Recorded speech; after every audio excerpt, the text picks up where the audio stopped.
May flower na yung plant ni Moy Moy. Ang bilis niya. Pakaliit nung dinala dito galing sa school. Ngayon, eto na siya. Oh, may bulaklak na. Tapos, mayroon pang isang bubulaklak.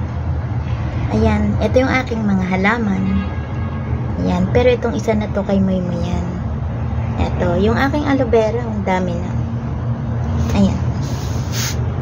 Ayan. Aloe vera ko. Maliwanag lang kaya medyo madilim yung kuha ng camera. Ang ano ko lang dito yung kay Moy Moy na halaman na flower. Hindi ko alam kung anong pangalan niya. Liit niya nung tinanim ko. Tapos ano na kaagad. Biglang lumaki nung tinanggal ko siya sa kanyang yung dating base niya. Biglang lumaki. Tapos isang linggo lang, dalawa. Eto na siya, oh. Ayan na siya. Ayan na. Ang halaman ni Moy Moy.